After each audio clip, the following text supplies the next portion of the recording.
pretty much everybody in the world, I should think, now has taken a view on what they think they know about COVID in particular, about viral infections, about viral spread. But are those things really true, or are they a mixture of truth and myth? What are they? The virus announced itself in a rush of panic. So we're saying we want to kill 200,000 people in the UK? Lockdowns were never a public health measure that had been considered before they were introduced in response to this epidemic. It's because it's really a way of avoiding blame. If you say that you've done something, if you can show that you've done something to try and avoid something, you can claim that you've done all you could. Much of what we've seen being done sort of doesn't make much sense medically or pathologically to my mind. Or put it another way, if you're going to do an experiment on entire populations of people, you ought to be pretty sure that the treatment that you're going to give the population, the measures that you're going to introduce, are going to be less harmful than the disease itself.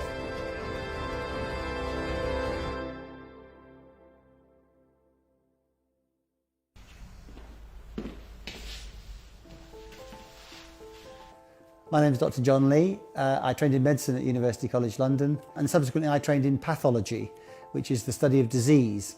A lot of people think pathology is all about autopsies and dead things, but in fact pathology is all about the living. Before this year I used to believe that we lived in a liberal democracy and that we lived in a scientific age when rational discussion was actually what mainly led wide government policy.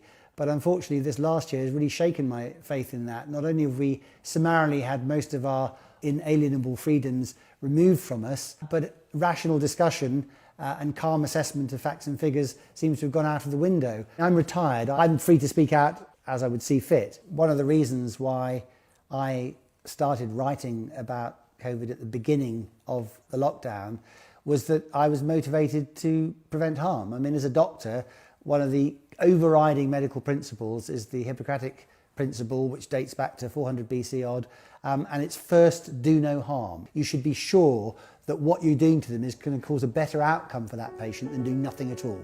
And it's not an old-fashioned medical principle, it's absolutely key to being a doctor. And yet it was one of the first casualties of the response to COVID, because the government decided to prescribe a treatment for the entire country with no risk-benefit analysis of that treatment whatsoever.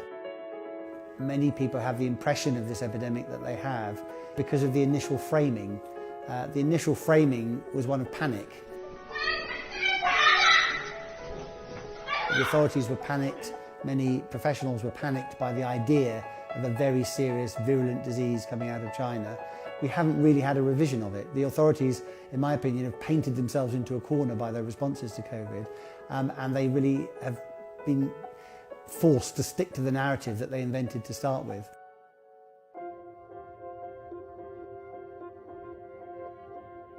You know when a terrible pandemic is happening because there are bodies in the streets, basically. It kills you if you're old and infirm, but it kills you if you're young and fit and healthy, and it kills you if you're a child with the strongest immune system of your life. That is not the case with COVID. People thought that this was another highly virulent epidemic that was going to kill a large number of people. The original numbers that were coming out of Wuhan were something like 3.5% in terms of the number of people who died. So that would mean that for every 100 people who caught the disease, roughly 3.5 people would die, or 7 people out of 200. Of course, this actually turned out to be a great overestimate. There's a thing called ascertainment bias. At the beginning of an epidemic, you identify the most serious cases first, because they're the ones who turn up in hospitals and in ITUs. But of course, they are the far end of the spectrum in terms of severity. So what normally happens is, as an epidemic progresses and more people catch the disease, it turns out that the disease is not as severe as people thought it was going to be. And so the infection fatality rate falls. And that's exactly what's happened with COVID. All other diseases from COVID, if you average them all together, cause a certain life expectancy at the moment in our country, which is about 81 years. The average age of death from COVID is 82 years, so it's a good year higher than the average age of death from all causes. What that really means is COVID predominantly kills elderly people with low life expectancy already because of their age, and predominantly people who have pre-existing conditions of one type or another, which would already be life-limiting in their own right. So really, in that sense, COVID is no different from any other disease. Elderly people are more susceptible to almost all diseases: injury, infection, cancer, heart disease, lung disease, you name it. As we get older, our bodies get weaker and we become more susceptible to all diseases. COVID is now an endemic virus. That means it's a virus that circulates in the human population, and actually our immune systems are used to dealing with viruses like this. Antibodies to viruses are the acute, the early phase response to viruses, and the antibodies come and go. The long-term immunity to COVID comes through our T cells, which are living cells that find cells infected by viruses and kill those cells to stop the viral reproduction in our bodies. Now, T cell tests are harder to do than antibody tests because antibody tests can be done on a plate with chemicals, but T cell tests require living cells to make the test. Therefore, they're harder to do. When these tests were done last year, last May, June, it was found that 40 to 60% of people in our populations already had T cell responses that were effective against cells infected with coronavirus. That implies that there is indeed quite a high level of cross-reactive immunity in our bodies to coronavirus. Very often during the pandemic, we've been told that the reason why we must do certain things is because the health service is on the verge of collapse. But unfortunately, when you look at what that message really means, it's actually something a bit more sinister than just a straightforward fact. The government, right from the beginning of the pandemic, has used fear as a way of ensuring higher compliance with the measures introduced than would have otherwise been the case. If you think about it, our health service and many health services around the world are always very busy during the winter because of winter peaks of disease. So almost on the verge of collapse, in a way, is a rebranding of the term busy. Notice that health services have never actually collapsed. If health services had collapsed, it would remove the compelling factor that we should do what we're told, because it would have already gone too far. If health services were doing fine, obviously then we also might be more willing to bend the rules. But when they're on the verge of collapse, we're compelled to do what we're told because we might be able to pull the situation back. It's very interesting, isn't it, how we've always heard that health services might be on the verge of collapse, but there haven't been any headlines about the ones that have been doing well or the ones that have dealt with it without any trouble.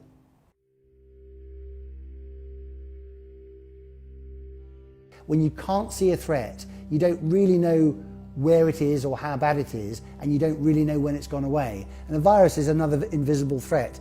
And one of the hallmarks of COVID, of course, is that it's not a clinically diagnosable disease because it overlaps in its symptomatology with many other respiratory infections, which we're much more used to being around. So the only way in which we can diagnose COVID is with a test. We're completely reliant on the accuracy of tests to actually have a handle on COVID because we can't see it. Therefore, it's an invisible threat and we respond to it in a stereotypical way. Pandemic planning was thrown out of the window in favour of something, lockdowns, that had been explicitly rejected as a method of managing pandemics previously being considered. And the main reason why it switched to doing the second approach was because they believed that there was a group of people in society who were asymptomatic, that is, showed no symptoms of disease, like me now perhaps, and yet were somehow incubating the disease and therefore could spread it to other people, vulnerable people. That's the only justification for locking down a whole society. Yet the evidence for this asymptomatic spread is very weak. There are in fact only 3 ways in which you can have a positive test for coronavirus and be asymptomatic. One is that you're actually incubating the virus. So I'm asymptomatic now, but in 2 days' time, I'm going to become very ill and I'm going to have the virus. As of now, that's a very small number of people because of the success of the vaccination program. The second way in which you can have a positive test but have no symptoms is that you've had a false positive test. So the test hasn't worked properly and it's shown a positive result, so it's suggested that you've got the disease, but it's just wrong. You haven't got the disease. That's a moderate number of people when you test on a population-sized basis. The third way in which you can actually test positive but not have the disease is what we used to call being immune to the disease. And if that sounds strange, let me just explain. When a virus gets into your body can't know that the virus is there until it's infected 1 or 2 cells and started to replicate.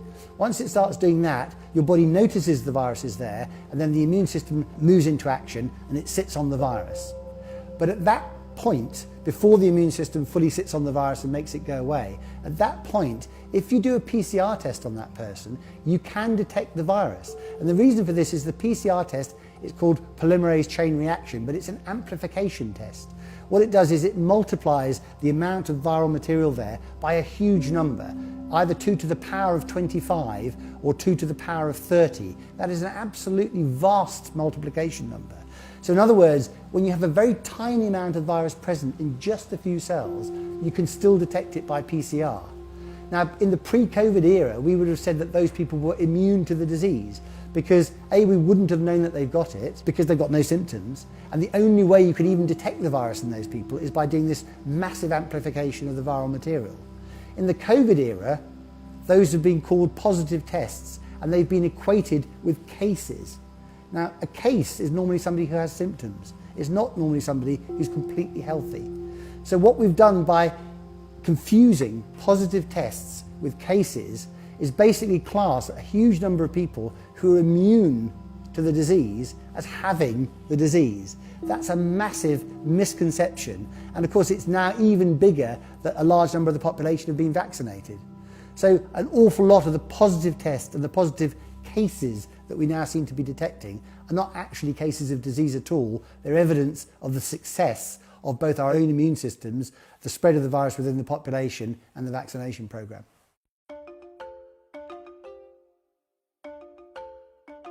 So when a survey was done to ask people in the country how many people they thought had died of COVID, the average response was 10%.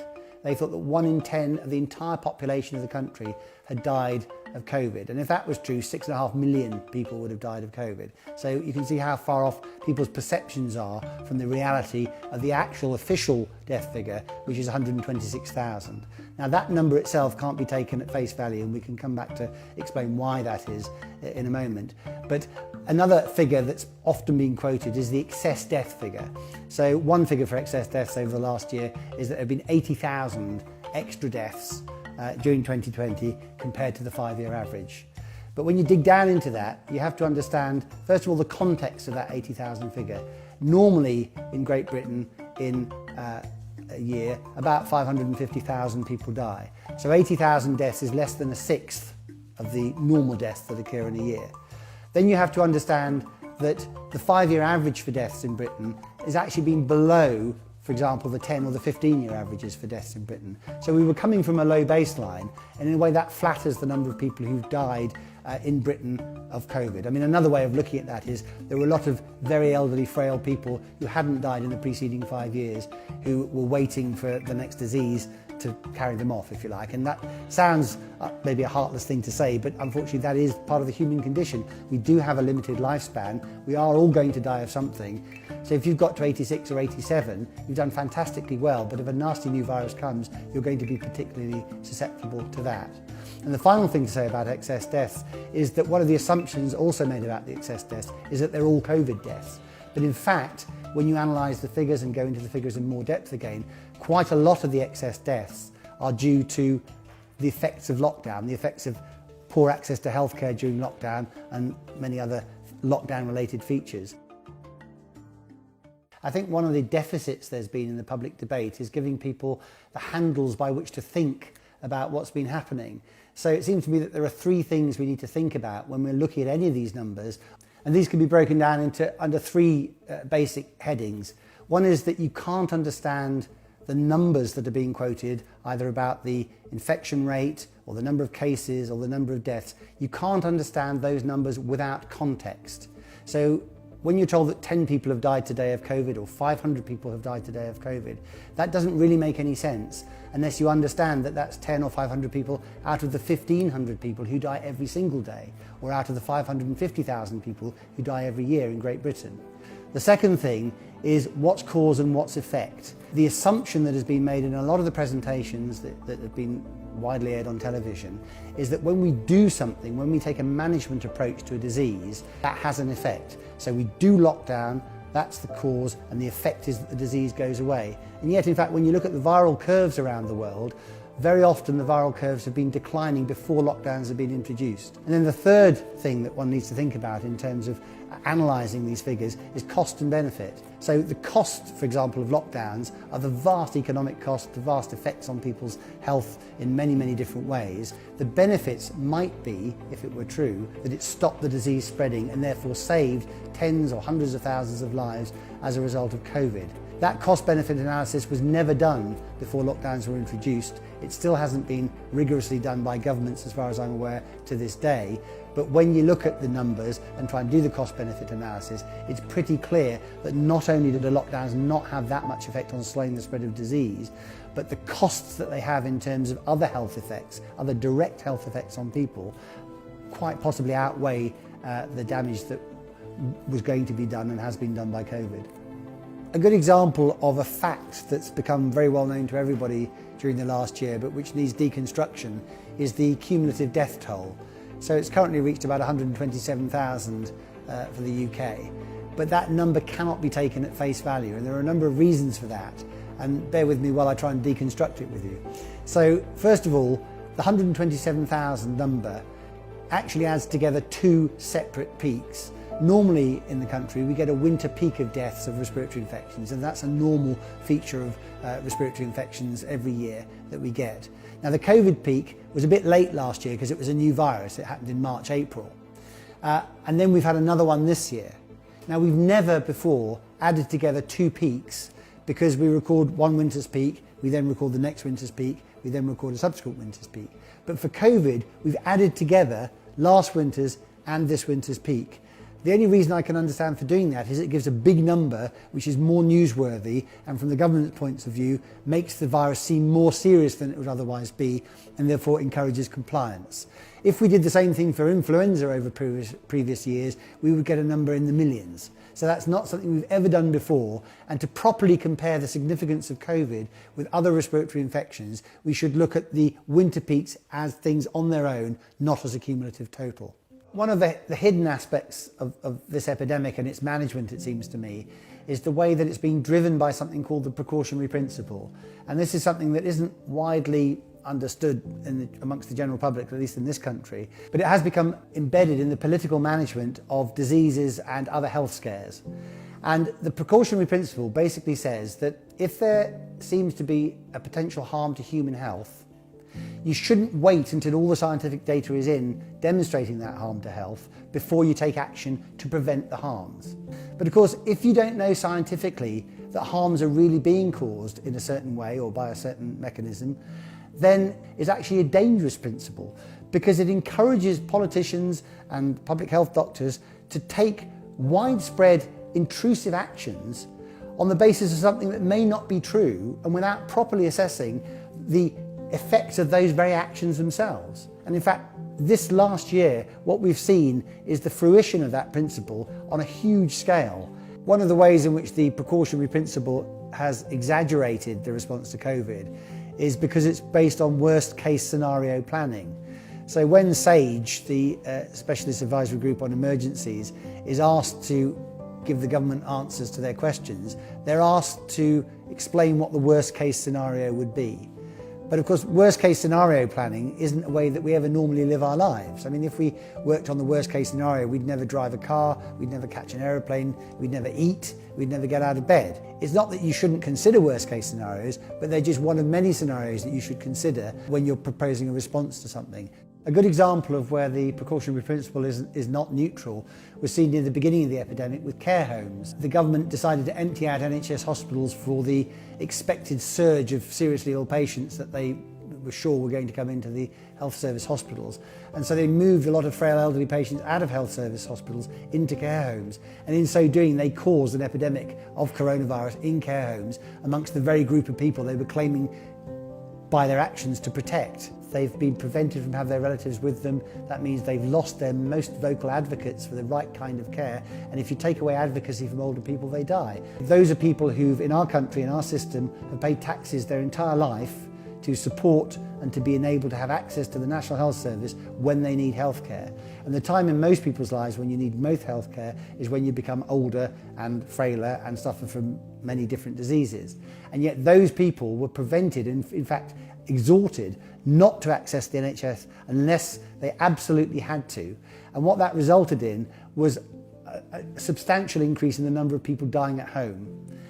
That can't be regarded as a neutral effect of the policy. The fact is people died at home because they weren't accessing healthcare. Not only in the acute phase of things like heart attacks, but actually things like cancer care. So I was an NHS cancer lead for over 12 years. And one of the things we spent an awful lot of time developing was cancer care pathways, because that has better outcomes for those patients in terms of treating cancer. I actually had an example in my family. My father developed blood in his urine right at the beginning of lockdown. And instead of actually being treated within a 2 to 6 week period, he had to wait 4 months. And that particular anecdotal example will have been repeated tens of thousands of times across the country. One of the most shocking things to my mind about the way the epidemic has been handled is the way we've dealt with children.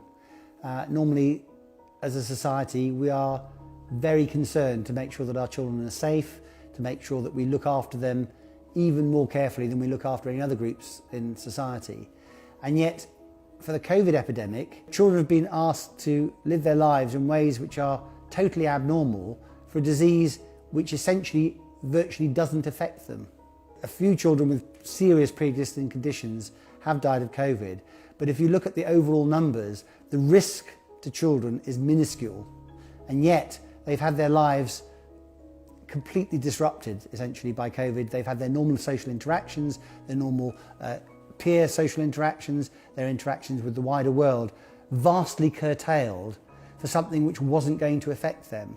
So I really feel it's been an awful mess, and I think it's very sad that our health service, which in years gone by has really been a service which we could all be proud of, has reduced itself to really not a very good level of functioning during this period. Well, do the control measures that have been introduced to combat the virus work? I mean, that's obviously a key question. And the three main things that have been introduced have been widespread lockdowns, mask wearing and social distancing. Can that work? Different guidelines have had different views on this. Some parts of the world have said 1 metre, some parts have said 2 metres. And early on in the epidemic, a story was invented to explain why this should work. The droplets that you breathe out are of a certain size, and it was claimed that if you were further than 2 metres away from the nearest person, it would give that time for those droplets to sort of fall to earth, and you wouldn't breathe them in and therefore wouldn't catch the virus. This is almost wholly a made-up story. Yes, we do breathe out droplets when we breathe out or speak or sing or do any of these other activities, but those droplets, being very small, evaporate very quickly, and what you get left is much smaller than a droplet size. But the real reason why the story doesn't work is a failure of imagination to understand how small a virus really is. When you're breathing out, if you have a cold, for example, a common cold, you're breathing out about 10 million virus particles per breath. That's an awful lot of virus particles, and these are very, very small indeed. They're of the order of a thousandth of a millimetre. So that's, they're nanometre-sized particles. So these particles get into the air and they circulate around the air. And frankly, if you're walking 2 metres behind someone else in a supermarket, do you really believe that because they're wearing a mask and breathing in and out and the air's going in and out by the side of the mask, that you're not going to be breathing in huge numbers of the same air molecules and the same air particles that those people have been breathing in? In fact, when you look at the scientific evidence, there's no real-world data that shows that social distancing has any effect at all. Now, the same really applies to masks and lockdowns. Masks have been claimed to not protect the wearer, but to protect other people because they catch your droplets. But the same reasoning applies. The droplets dry out, you breathe in and out dust flakes, viruses go into the air, and yes, if you're highly infectious, it may retard the spread of those droplets a little bit, but in fact the only real-world study that's been done that I'm aware of on mask wearing and whether it has any effect was done in Denmark and showed essentially no significant effect. And similarly with lockdowns, there is no real-world evidence that lockdowns affect viral spread. So in fact what you see is a scatter diagram of severity versus viral infection, and in fact there's no correlation between lockdown severity and viral spread. And unfortunately, in a situation that we've had with COVID, where essentially an awful lot of money has been thrown at studies that will investigate the disease, unfortunately there isn't scientifically much mileage in finding negative results. So people want to know that they can do something that will have an effect. One of the problems with assessing the evidence and the data is the quality of the scientific data that the various arguments are based on. And unfortunately, one of the things that happened very early on in the epidemic was that in the name of speed, scientific peer review was suspended. Now, scientific peer review, whereby other scientists look at and criticise a given study, is the guarantee of quality in scientific work. So if you suspend scientific peer review, what you end up with is an awful lot of papers published which you don't know about the quality of what they're saying.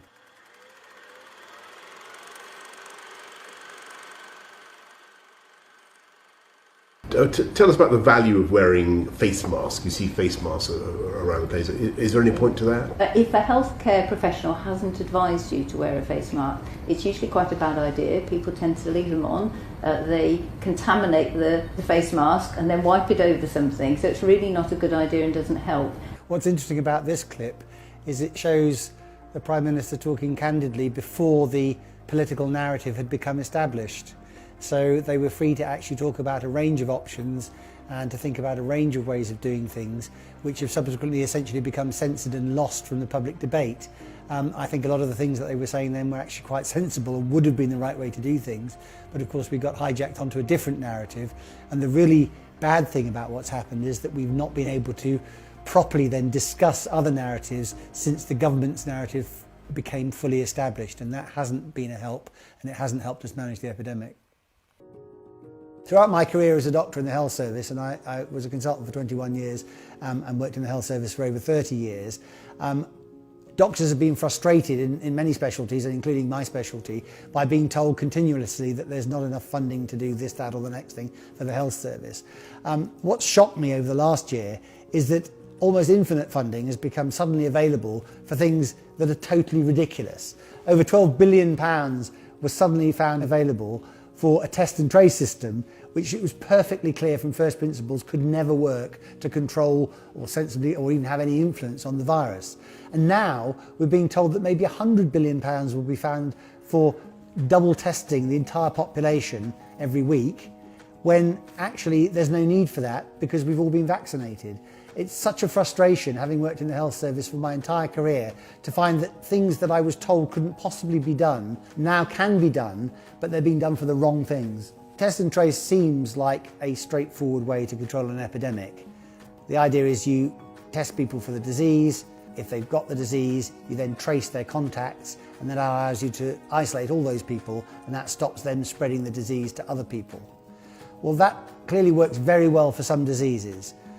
Smallpox would be an example where it worked very well because the disease is clinically diagnosable and it's easy to contain the disease. It doesn't spread very easily from one person to the next if you stop them touching each other. The same for Ebola.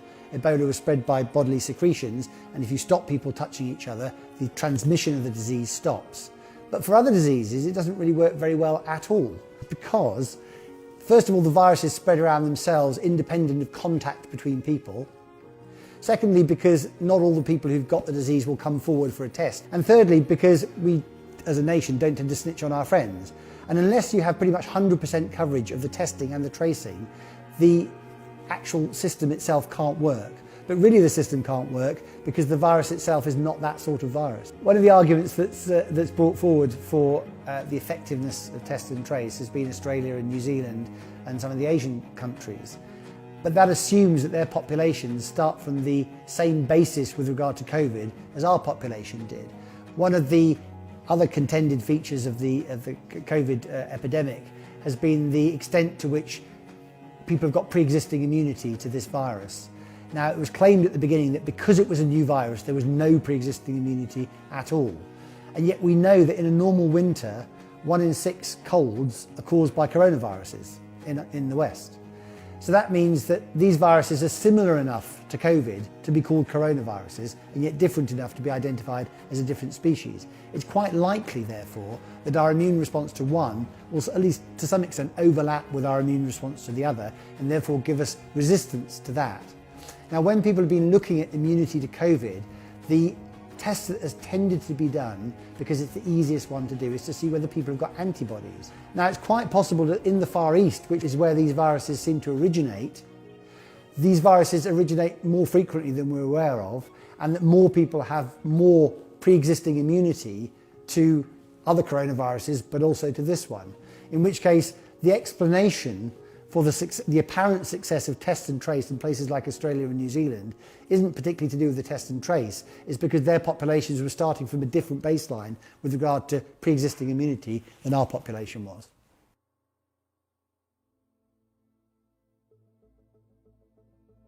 Once the government decided to go down the route of lockdowns to control COVID, a question for them became, how can you make people comply with these extraordinary measures that they've been introducing? And the government have actually made up a committee to do this, and they call the committee the Behavioural Insight Team, or BIT, and that's really a euphemism for how you can manipulate people into doing what you want them to do. And the way in which the government has mainly used to manipulate people into complying with the measures introduced is fear, unfortunately. People have been made to be very afraid of COVID, and that's been done in many, many different ways through the media continuously over the last year.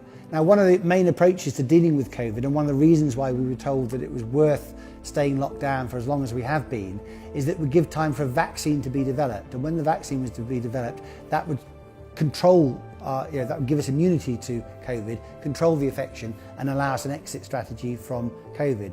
And yet now the vaccine's been introduced in the UK, and it's one of the most successful vaccination programs, the most successful vaccination program almost anywhere in the world, and that all the vulnerable groups of people have now been protected from COVID.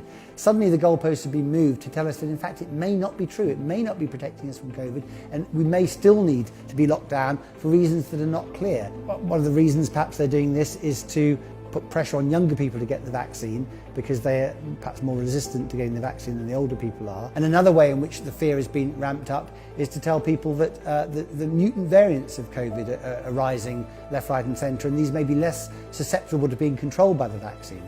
Well, there's really no scientific evidence for this at all. If we could take a snapshot of viruses in the world right now, of the COVID virus in the world, we would see thousands or millions or tens of millions of different variants of COVID, because that's what viruses do. They mutate and they vary, but the centre of gravity of COVID is pretty much where it is. These mutations only cause changes of a few percent in the viral genome, if that. So the likelihood is that these variants will all be covered by the vaccine, and that the vaccine will work really well for all of them. And in fact, as you've probably already become aware, many of these so-called variants that were going to be highly infectious and spread throughout the world and affect the vaccination programme have come and gone, and nothing has happened. That's because these aren't really a risk to our exit from lockdown. They're a way in which the government tries to manipulate people's behaviour by keeping you frightened of COVID, so you should do what they tell you to do. Now, in my opinion, that really isn't a grown-up or even an ethical way to treat a population. It seems to me that the government doesn't want to take responsibility for lifting the measures. They're too worried that the sky might still fall, but the sky is not going to fall. The whole purpose of developing a vaccine, which has been a really great scientific success story, and then deploying it into the population, is that vaccination is one of medicine's most significant and successful ever intervention. The fact is, the government have to believe in the success of their own vaccination programme. They have to believe the obvious truth that, in fact, one dose of the vaccines that have been deployed have been highly effective in reducing serious infections and deaths from COVID. And that allows them, if nothing else, to put evidence out there to people, to allow people to make their own decisions about whether they should wear masks in pubs, about whether they should socially distance, about what they should do. What the government should no longer be doing is coercing people into measures which are not only of debatable effectiveness even at the height of the epidemic, but that are not even necessary now. One of the really striking things about the response to COVID around the world has been the way in which many countries have had the same response to what's been happening. The reason it seems to me why everybody's doing it is, in the case of developed countries, people in power, the people who are being asked to advise governments about these things, have got the same model in their heads about what's happening. And in science we call that a paradigm. And basically what happens is a paradigm holds sway, and then as new evidence becomes available, the paradigm eventually changes and people change the way that they look at the world. Well, with COVID, the models that are paradigmatic are the same the world over because they're all going to the same meetings, they're all thinking about things in the same way. So when governments ask their advisors what they should do, they all come up with the same answers. And of course countries which aren't developed and don't have such strong scientific backgrounds tend to copy the other countries which are well developed. So the fact that everybody's been doing the same thing during this COVID period does not prove that it's the right thing to do. Some people think that aiming for zero COVID is what we should be doing. In other words, we should eliminate COVID from the world. They seem to think that's possible. I think there are very clear reasons why it's an impossible dream and why we shouldn't be devoting effort to a zero COVID world. And to understand why this is the case, you have to look at the only example of a human viral disease that's ever been eliminated, and that's smallpox. Now, why isn't it possible for COVID to be eliminated in the same way? Well, first of all, COVID is not a clinically diagnosable disease. You don't come out in spots, for example, with COVID like you do with smallpox. The symptoms overlap with other respiratory diseases. So you can only identify COVID with tests. And that means that you'll miss some of the COVID cases because you'll get false negative tests, which will miss people who've got COVID, but who test negative on the test. Also, COVID is not easily isolatable. It spreads on the wind. So that means it spreads much more easily between people than smallpox did, which means it's much harder to isolate the disease. And thirdly, it's perfectly clear that there are in fact animal reservoirs of COVID. So we know that cats and dogs and apparently lions and a kangaroo or something in an Australian zoo can catch COVID. So for all those reasons, COVID is not going to be an eliminatable disease. And the usual way in which these viruses go is that they become less virulent with time, because the less virulent versions of a virus, if you like, spread more easily amongst the population. Because they don't make us very ill, we keep walking around with them, we spread them to more people, and they become the dominant way in which people in the population get immunity to that virus. So in fact, lockdowns could be counterproductive in that setting. They actually stop us spreading the less virulent forms around, and they allow us to concentrate the nastier forms in hospitals, where we concentrate all the patients who then give them to other patients. So actually our response to COVID is dysfunctional, but the idea of a zero COVID world is just an impossible dream. The coronavirus is the biggest threat this country has faced for decades, and this country is not alone. All over the world, we're seeing the devastating impact of this invisible killer. From this evening, I must give the British people a very simple instruction. You must stay at home. I think it's fascinating that at the beginning of that clip, Boris Johnson hit on the nub of why this is such a difficult thing to manage without understanding what he was saying. He said it's an invisible threat. And the fact that it's an invisible threat has been essentially what's defined the nature of our response to it ever since. He also pointed out that the only purpose of lockdown, the only justified purpose of lockdown at the beginning of this whole period was to protect the NHS from being overwhelmed, and was to delay the peak of the epidemic so that in fact the peak became more spread out. The idea wasn't that actually fewer people would die of coronavirus, it was just that they would be affected by it over a longer period, and therefore it would allow the health service more time to respond to the threat and to actually deal with it more effectively. And over the year that's morphed into other objectives, such as, for example, zero COVID. So I think the government has actually forgotten many of their own messages from earlier in the epidemic and the import of what they were saying and why they thought it was important for us to have lockdown.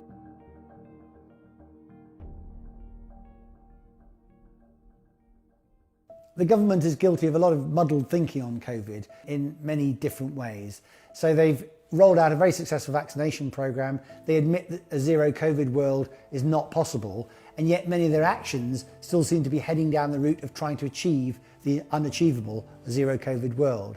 They, for example, have seen how effective the vaccine is, and yet they still insist on progressing with a bi-weekly testing regime, which was a scheme that was first thought up last year at the height of the epidemic, but is now no longer necessary.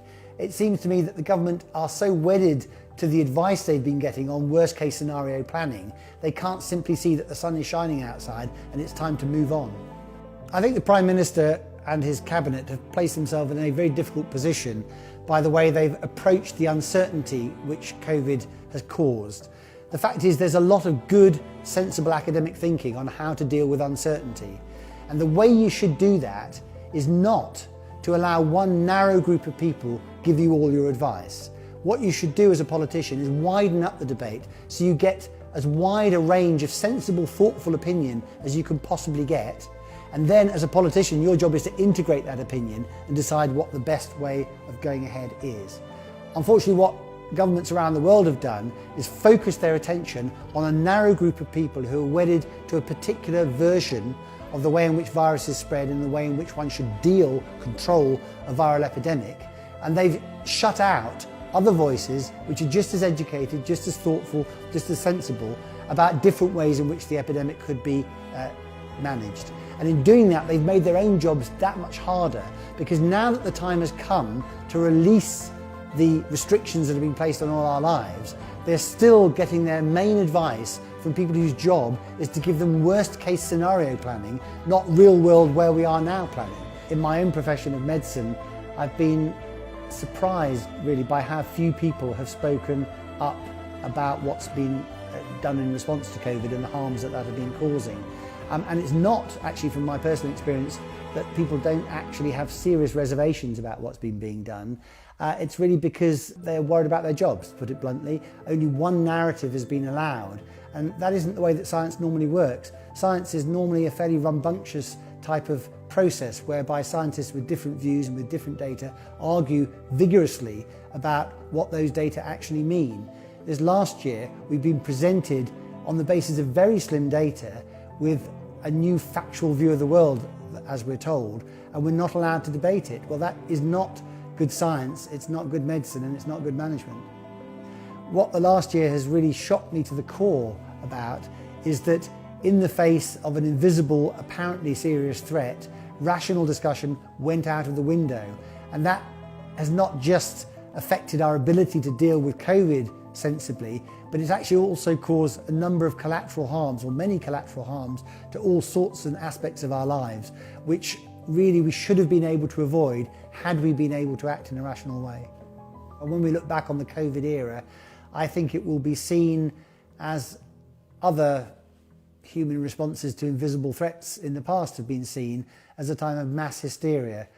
There were some reasons for being worried, but if we dealt with this rationally, those reasons would have been able to be managed in a way much less intrusive and much less damaging than we've done.